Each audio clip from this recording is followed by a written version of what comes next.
அடுத்து இன்னும் ஒரு தகவல் ஒன்றும் இன்றைய முக்கியமான பிரதானமான செய்தியாக பத்திரிகையில் வெளியாகியிருப்பது நாங்கள் காணலாம். வவுணதீவு சம்பவம் தொடர்பாக இப்போது ஒரு அதிகாரி கைதாகி இருக்கிறார் என்பது இன்றைய தினம் பத்திரிகையுடைய முக்கியமான செய்தி. இன்றைய வீரகேசரி பத்திரிகை தலைப்பிடுகிறது. மட்டக்களப்பு உளவுத்துறை முன்னாள் பொறுப்பதிகாரி கைது, பயங்கரவாத தடை சட்டத்தின் கீழ் 72 மணி நேரம் தடுப்பு காவலில் என்பதாக வீரகேசரி பத்திரிகை தலைப்பெற்றுவது காலம். அந்த செய்தி இன்றைய தினக்குரல் பத்திரிகையில் இப்படி இருக்கிறது.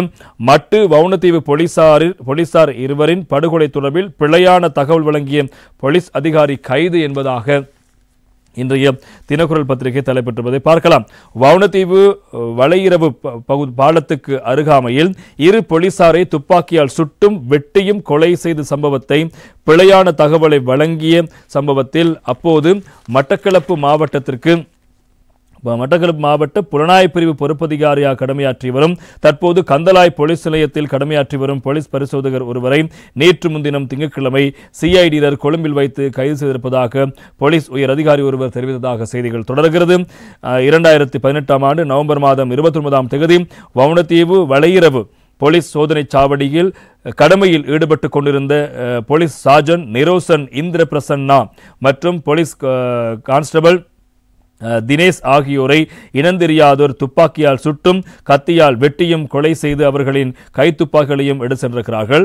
இந்த சம்பவம் தொடர்பாக முன்னர் விடுதலை புலிகளில் இருந்து புனர்வாழ்வு பெற்று வெளியே வந்த வவுணதீவு கரையாக்கான் தீவு பகுதியைச் சேர்ந்த அஜந்த் என்பவர் பாவித்து வந்த ஜக்கட் பாலத்தின் கீழ் வீசி எறிந்து கிடப்பதாகவும் அவர் இந்த படுகொலையை செய்ததாக அரசு மற்றும் புலனாய்வு பிரிவின் அறிக்கையிடப்பட்டதை அடுத்து அவரை 2018 நவம்பர் 30ஆம் தேதி போலீசார் கைது செய்தார்கள்.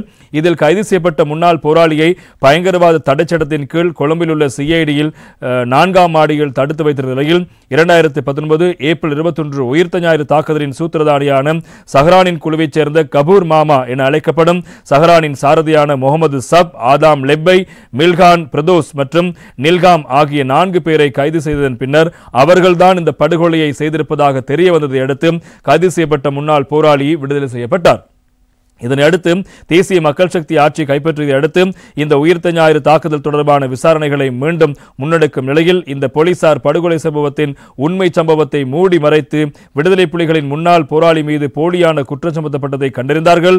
இதனை அடுத்து குறித்த சம்பவம் தொடர்பாக அப்போது மட்டக்களப்பு மாவட்ட புலனாய்வு பிரிவு பொறுப்பதிகாரியாக கடமையாற்றி தற்போது கந்தலாய் போலீஸ் நிலையத்தில் கடமையாற்றி வரும் போலீஸ் பரிசோதகர் ஒருவரை சிஐடியினர் கொழும்புக்கு விசாரணைக்கு நேற்று முன்தினம் திங்கட்கிழமை அழைத்து விசாரணையின் பின்னர் அவர்களை கைது செய்திருக்கிறார்கள். இதேவேளை இச்சம்பவம் தொடர்பாக கடந்த ஏப்ரல் மாதம் 8ஆம் தேதி மட்டக்களப்பு கரணியாறு தேசிய புலனாய்வு பிரிவில் கடமையாற்றிய போலீஸ் உத்தியோகத்தர் ஒருவரை சிஐடி கைது செய்து பயங்கரவாத தடைச்சட்டத்தின் கீழ் தடுத்து வைத்துள்ளமையும் இங்கே குறிப்பிடத்தக்க விடயமாக இருப்பதை காலம். எனவே விசாரணைகள் இப்போது முடுக்கிவிடப்பட்டிருக்கிறது, தீவிரமாக இடம்பெற்றுக் கொண்டிருக்கிறது, பலர் கைதாய் கொண்டிருக்கிறார்கள், பல உண்மைகள் வெளிவருவதற்கான சாத்தியம் இருக்கிறது. வவுணதீவு சம்பவம் என்பது ஈஸ்டர் தாக்குதலுக்கான ஆரம்ப புள்ளி என்பதாக பலரும் கருத்துக்களை முன்வைத்திருக்கிறார்கள். அங்குதான் ஆரம்பமானதற்கான முன்னேற்பாடுகள் என்பதாக சொல்லப்படும் நிலையில் இப்போது ஈஸ்டர் தாக்குதல் தொடர்பான விசாரணை ஒரு கட்டமாக அந்த சம்பவத்துக்கு போலியான விடயங்களை முன்வைத்த ஒரு அதிகாரி கைது செய்யப்பட்டிருக்கிறார்.